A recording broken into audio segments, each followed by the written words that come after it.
Oke, halo semuanya.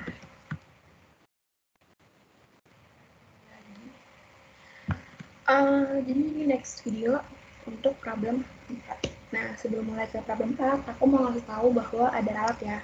Jadi obligasi yang diterbitkan ini bukan di bulan Juli, tapi di bulan Mei. Jadi obligasi ini diterbitkan pada 1 Mei 2022. Jadi ralatnya cuma hanya di sini saja ya. Oke, di problem 4 ini ada PT CKS. Dia ini merupakan sebuah perusahaan yang bergerak di bidang pertanian. Lalu karena dia membutuhkan pendanaan tambahan ya, jadi dia memutuskan untuk menerbitkan 25 lembar obligasi dan harga per lembarnya itu 20.000. Terus suku bunga atau market rate-nya itu 8% dan akan jatuh tempo dalam waktu itu 3 tahun, berarti di 2025. Bunga obligasi atau kupon rate itu sebesar 10% akan dibayarkan setiap tanggal 1 Juli dan 1 Januari dan mulai dibayarkan sejak tanggal penerbitan obligasi. Lalu PT CKSI ini menebus 40% obligasi pada 1 Oktober 2023 dengan kursnya itu 102. Nah, di sini nih pada saat tebus itu tuh dikasih tahu kan kursnya berapa. Kalau tadi kan kita cuma dikasih tahu pas persenan menebusnya aja. Jadi kursnya tuh kita nggak dikasih tahu. Makanya ini tadi aku salah ya. Bukan salah sih, maksudnya bingung. Nah, kok hasilnya beda gitu. Sama kalau aku cari dengan cara, kan tadi kan aku nyari nih. Tadi kan nah yang ini kan tadi kan yang aku cari itu kan dikali sama 25% dikali loh.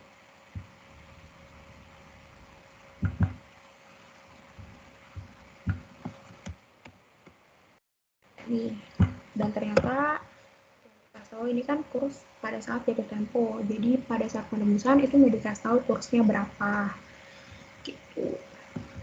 Terus kalau di sini dikasih tahu nih kurs penebusan sama kurs jatuh tempo. Oke, terus kita tuh diminta buat tabel amortisasi sama kita diminta untuk buat jurnal 2022, 2023 sama pada saat jatuh tempo. Jadi untuk 2024 itu nggak perlu dibuat.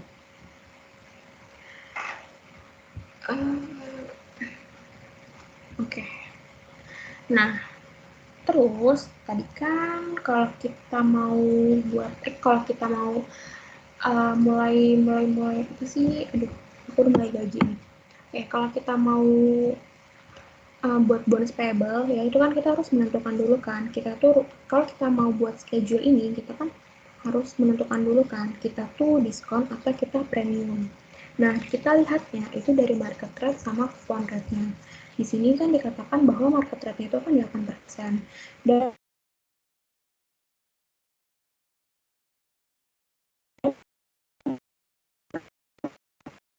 coupon rate-nya itu 10%. Nah, yang dimana market rate nilai nominalnya atau nilai tukarnya sama nilai bunganya itu berapa. Nah, di sini dikatakan bahwa ya kalau kita mau cari nilai parnya atau nilai nominalnya itu kita lihat dari berapa sih yang diterbitkannya sama si PT sama si perusahaan tersebut gitu. Di sini yang diterbitkannya itu kan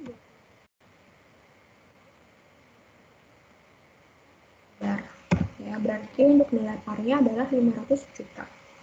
Nah, terus untuk nilai interestnya di sini kan kita nggak dikasih tahu kan nilai interestnya itu berapa. Ya, kita bayar bunga per tahunnya itu berapa sih? Kalau di problem 5 itu kan kita dikasih tahu kan bunga per tahunnya itu 75.000. Tapi kalau di sini kita nggak dikasih tahu, kita cuma dikasih tahu itu si kupon rate-nya. Nah, kalau tadi di problem 5 kita mau cari si kupon rate-nya itu dengan cara nilai interestnya dibagi sama nilai par-nya.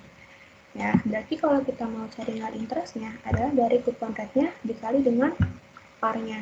Ya, kupon rate dikali sama. Nah, di sini kupon rate-nya itu 5% dikalikan sama par-nya. Kenapa 5%? Karena kan kita bayar semi annually, berarti harus kita bagi dua dulu. Jadi, kupon rate-nya itu adalah 5%. Gitu, nanti dapat nilai present value-nya ya. Terus setelah kita cari present value, baru deh kita buat untuk si schedule-nya. Nah, untuk schedule-nya tidak akan aku jelaskan panjang lebar ya, dan mungkin kalian pasti beberapa udah ada yang paham, dan aku yakin semuanya pasti paham, bukan beberapa. Oke, jadi kita masukin dulu bonus carrying value di Januari 2022 senilai 526.210.684 juta. Ya, terus untuk interest paid-nya dia akan selalu sama sampai jatuh tempo. Untuk interest expense-nya dari bonus carrying value-nya dikalikan dengan persenan market rate-nya 4% ya. Kenapa 4%? Karena semi annually jadi dibagi sama 2. Gitu. Nanti dikalikan, terus kita mau cari amortisasinya dengan cara interest paid-nya dikurangi sama interest expense-nya. Nah, nanti untuk bonus carrying value di Julinya itu dari 526-nya ini dikurang ya, karena kita premium, jadi nilainya ini pasti kan akan selalu berkurang ya, jadi harus dikurang. Gitu ya. Semoga sampai ke bawah kalian sudah pada paham. Nah, supaya mempercepat ya, jadi aku lanjut ke berikutnya. Napas dulu. Oke, di problem 5, aku kan bilang perbedaan bonus inter 1 sama di ada 2 itu kan ada di terletak sama tanggal terbit dan tanggal kita bayar. Kalau di ada 2 terbit sama bayar sama. Kalau di inter 1 tanggal terbitnya itu di antara kita sama tanggal bayar bunga. Ya, kalau kayak gitu berarti kan udah ada bunga tuh yang berjalan ya. Karena sudah ada bunga yang berjalan, otomatis kan kita mau tahu nih, berarti berapa sih nominal realnya pada saat kita penerbitan. Nah, maka dari itu perlu dilakukan namanya amortisasi. Ya, kalau kalian waktu ada 2 untuk buat jurnal penerbitannya, itu kan S ada bonds payable senilai dari si bonus carrying value di tahun awal. Kan gini ya, kalau di ada 2. Kalau di inter, berarti kita harus tahu dulu nih yang bunga yang udah terjadinya itu berapa. Tuh. Berarti nanti ya untuk penerbitannya kalian ambil dari yang sudah diamortisasi. Gitu. Berarti untuk carrying value di 1 Januari 2022 nilainya sebesar Rp526.210.684. Terus kita amortisasi ya. Dari 1 Jan ke kita terbitkan itu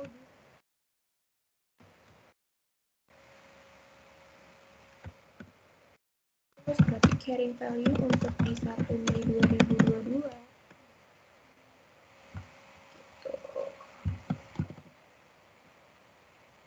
berarti nah untuk angka amortisasinya kalian ambil dari yang bulan Juli ya, karena kan di bulan Januari kalian belum ada amortisasi kan, kalian baru bayar bunganya aja di Januari. Itu berarti nanti kalian ambil angkanya itu dari nilai amortisasi di bulan Juli.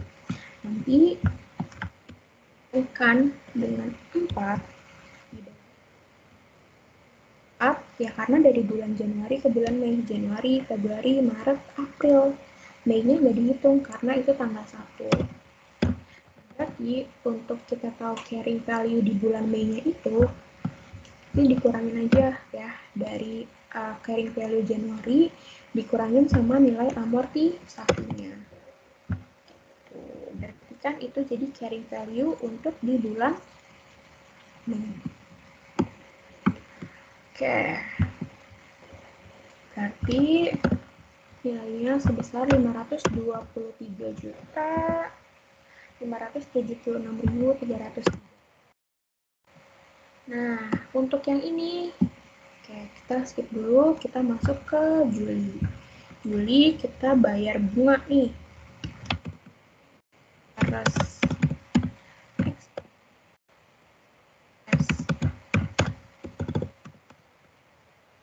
sebesar 25 juta.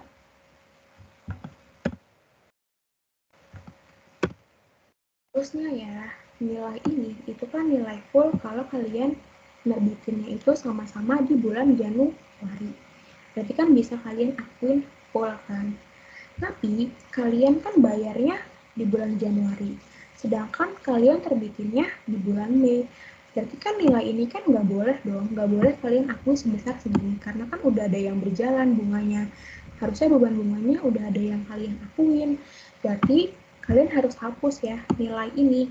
Gitu. Jadi supaya nanti nilai interest expense-nya pada saat kalian buat di accounts ya, atau nanti di buku besarnya itu nggak terlalu besar. Tuh, berarti mau hapus ya berarti kan kita balikin aja kan jurnalnya, cash ada interest expense dibagi sama 6 ya, dari bulan Januari ke bulan Mei bunga yang sudah berjalan. Terus kita mau buat jurnal untuk amortisasi untuk menyesuaikan bunga. Jadi account payable dan interest expense. Bonds payable di debit karena kan dia premium. Gitu ya. Berarti dari ini dikalikan sama 2 jadi sama. Kenapa dikalikan sama 2 dibagi sama 6? Karena dari kita terbit ke kita bayar. Ya, itu kan yang udah berjalan kan selama 2 bulan kan, dari Mei, Juni. Nah, Juli nggak dihitung karena ini tanggal 1. Nah, terus ya ini yang harus kalian perhatikan perbedaannya. Ini untuk jurnalnya sama ya. Kayak problem sebelumnya, ada bond, ada interest payable. Yang harus kalian perhatikan adalah pada saat fractionnya. Nah, kenapa ini langsung kita ambil aja? Karena kan kalian di sini bayar bunganya di awal tahun, ya. Berarti full dong. Gini, kan tadi kan kalau yang di problem 5 ya, kalau yang di problem 5 ini, itu kan dia masih ada beban bunganya. Itu kan di Mei 2023, ya. Di Mei 2023, ya kan. Nah, sedangkan kalian kan mau di sini mau melakukan penyesuaian itu kan dari November ke bulan Mei. Berarti kan masih ada jangka waktunya kan, dari November ke Desember. Ya, itu kan berarti masih ada 2 bulan kan. Untuk di sini sebenarnya gini. Berarti kan ya dong. Karena kan dari bulan Juli ke Januari itu kan berarti yang udah berjalan ada 6 bulan. Kalian bagi sama 6 itu kan hasilnya akan sama aja. Gitu. Ya, jadi untuk fractionnya kalian hati-hati ya. Jadi di sini kita mau ngelakuin penyesuaiannya itu kalian lihat dari kalian tanggal bayar, tapi ambil angkanya itu dari kita tuh masih ada beban loh ternyata yang belum dibayar di bulan Januari gitu. Berarti untuk bonus payable pun sama ya, dari amortisasi dikali sama 6 dibagi sama 6. Untuk interest payable-nya dikalikan sama 6 dibagi sama ya. Jadi ini hati-hati ya untuk fractionnya gitu. Nah, karena kita bayar bunganya itu di bulan Januari atau di awal tahun, berarti kita nggak perlu ngakuin adanya interest expense. Karena kan kita nggak ada bunga yang berjalan kan. Dari Desember ke Januari itu kan nggak ada hitungannya kan ibaratnya cuma sehari ya. Iya nggak sih, dari 31 Desember ke 1 Januari itu kan hitungannya cuma sehari. Ya berarti ya kalian nggak perlu ngakuin. Tuh. Berarti yang perlu kalian akuin cuma pas kalian mau bayar si hutang bunganya, ya, interest payable, ya, cash, sebesar 25.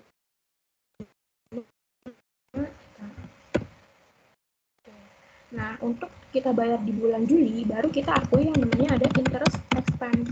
Karena dari bulan Januari ke bulan Juli itu kan ada bunga yang udah berjalan. Ya, kita harus akui yang namanya si interest expense. Karena kan Kalau dalam akuntansi, segala sesuatu yang udah terpakai atau yang udah kita gunakan, itu kan kita akui sebagai beban. Ya, karena di sini kita posisinya bonds payable, berarti kan harus ada bunga yang kita bayarin kan. Dan dari Januari ke Juli, itu kan bunganya itu kan udah berjalan ya, udah dipakai. Berarti kita akui yang namanya interest expense. Nah, selanjutnya, karena kita di sini mau melakukan pembayaran bunga, karena kita di sini mau ngelakuin amortisasi untuk menyesuaikan bunga, berarti ada yang namanya bonds payable.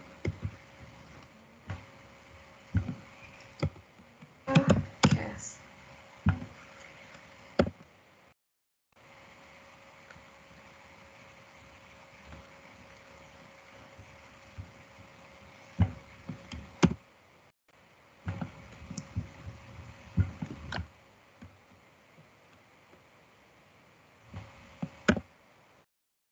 Di Juli 2023 gaji sama 6.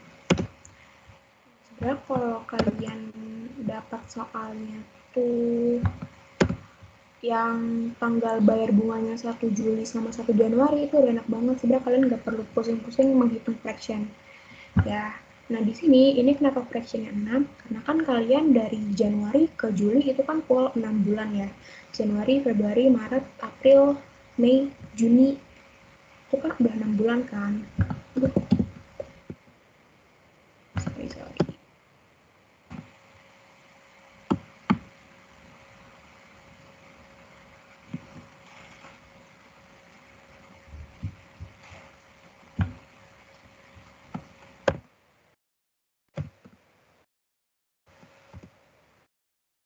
Jadi di sini bonus table-nya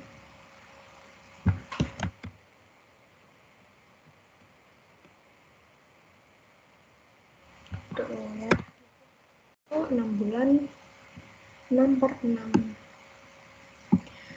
Nah, terus kan di soal itu dibilang kalau pada 1 Oktober 2024, salah baru soal, PT CKS menebus 40% obligasi pada 1 Oktober 2023. Ya berarti di 2023 ini, ya di bulan Oktober kita melakukan penebusan sebesar 40%. Gitu, berarti kita perlu cari nih carrying value untuk bulan Oktober itu berapa ya. Kenapa perlu dicari? Karena ya kita kan tadi udah ada ngelakuin pembayaran bunga, jadi kita perlu tahu nih untuk carrying value terbarunya itu berapa untuk di bulan Oktober. Nah berarti caranya dari si carrying value Juli 2023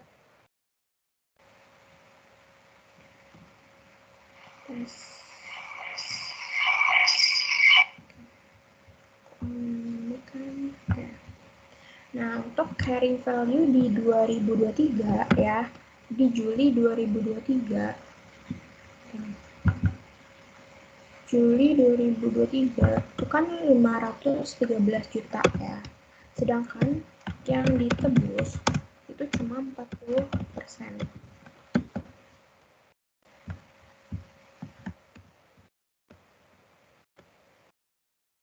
Terus kita amortisasi ya, dari 01 Juli ke 01 Oktober.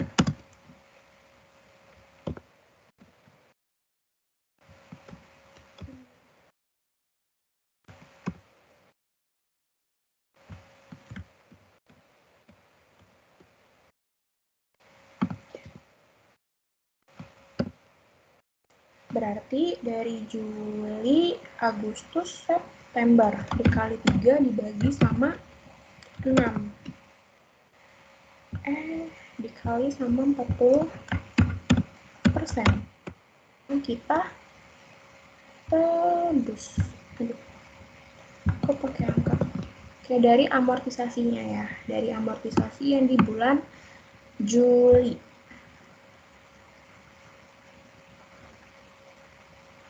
Januari. Kayaknya kok aneh. Nah, ini sama ya kayak tadi, kita nggak boleh pakai angka, kita nggak boleh pakai angka yang di bulan Juli, karena kan di bulan Juli kita udah ngelakuin pembayaran. Tuh, berarti nanti angka yang kalian pakai adalah di Januari 2024. Nah, berarti untuk value di 1 Oktober 2024, karena dia premium, maka harus dikurang. Tuh ya. Jadi, sebelum kita tebus, kita bayar dulu interest expense, bonus payable pada cash. Interest expense-nya di sini kita ambil dari bulan Januari ya, dikali sama 3 dibagi sama 6 dari bulan Juli ke bulan Oktober, Juli, Agustus, September. Lalu sama 40% yang kita bayarin. Untuk bonusnya sama dari bulan Januari ya, ingat kita nggak boleh pakai bulan Juli karena di bulan Juli kan udah kita pakai angkanya gitu. Kali sama 3/6 dikali sama 40%. Untuk nilai cashnya berarti dikali sama 3/6 dikalikan dengan 40.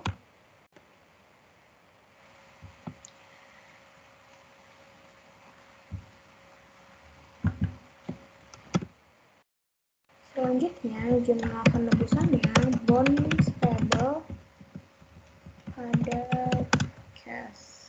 Nah, buat kita tahu kita rugi atau untung, kita cari dulu ya. Apakah bonus payable-nya lebih besar daripada nilai cash-nya?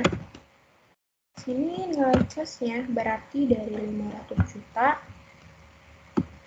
dari nilai nominalnya 500 juta 40% dikali sama tadi kurs yang ditebus pada saat penebusan itu 102.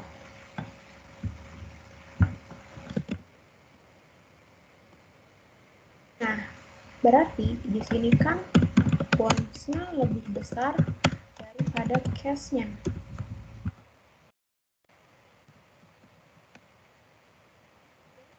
Terbitkan itu lebih besar daripada cash yang kita bayari. Yang berarti yang dimana kita mengalami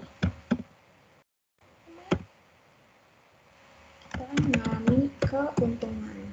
Berarti jurnalnya gain on extinction debt. Ya, kalau kalian mau redemption pun nggak apa-apa, karena kan nama lain dari extinguishment itu adalah si redemption. Gitu ya. Jadi untuk jurnal penerbitan kalian buat dulu jurnal pembayarannya. Ingat jangan pakai angka yang di bulan Juli, karena yang di bulan Juli udah kita pakai untuk melakukan pembayaran. Jadi kita pakai angkanya yang di bulan Januari. Nah, terus kita di sini buat jurnal penyesuaian ya. Selanjutnya kita buat jurnal penyesuaian sebelum masuk ke Januari. Jadi ada interest expense, ada bonds, dan ada interest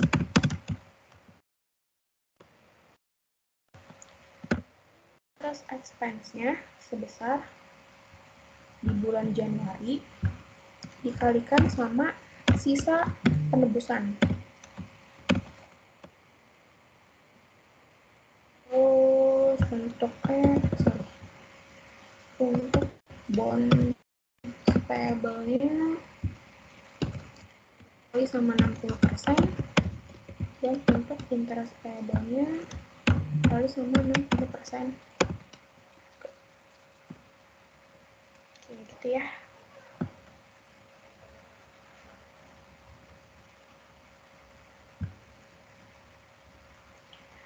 Oke, terus selanjutnya kita buat jurnal untuk jatuh temponya.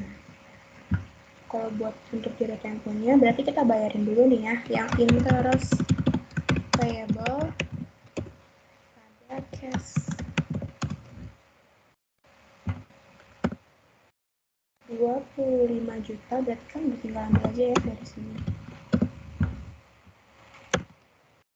Selanjutnya untuk jurnal jatuh tempo berarti ada bond payable, terus ada cash. Nah, bond payable-nya sebesar nilai nominal dikalikan dengan sisa persenan penebusan. Untuk cash-nya, dari nilai nominal dikalikan dengan penebusannya, dikalikan tadi kita kursnya berapa? 103 ya. Sedangkan sisanya akan ditebus pada saat jatuh tempo dengan kursnya itu 103%.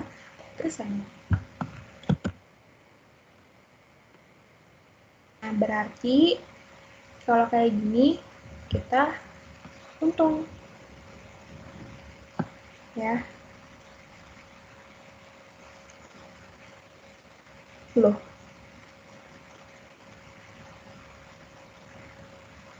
Kita rugi dong. Kita rugi.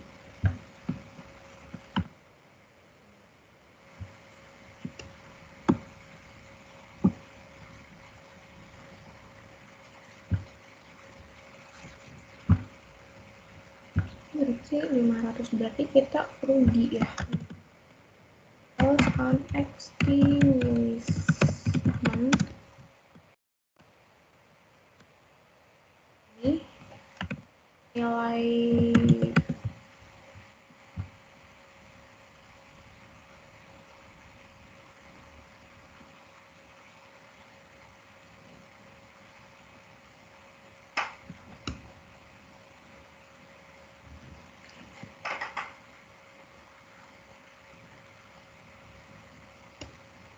sini nggak ada bilang kita dapat untung kan ya?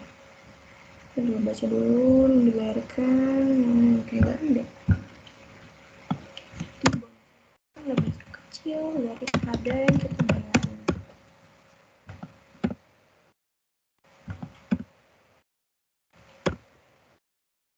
Berarti kita terjadi kerugian sebesar 9 juta.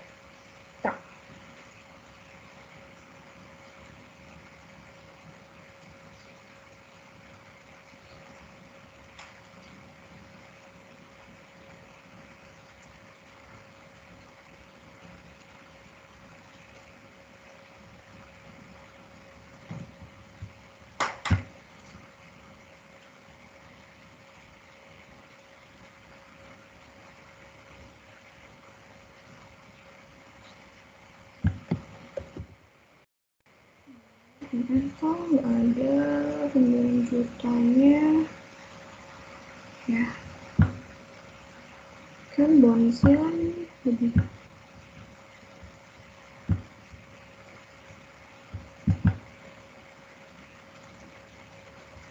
Kenapa dikaji gain ya? Ini kan nggak ada kan ya tulisan kita dapat keuntungan. Ya, kita ada bekerja selesai. Jadi hutang aku ke kalian, ini bukan hutang sih, ini untuk menebus kesalahan aku karena aku merasa kemarin aku ngejelasinnya kurang jelas ya.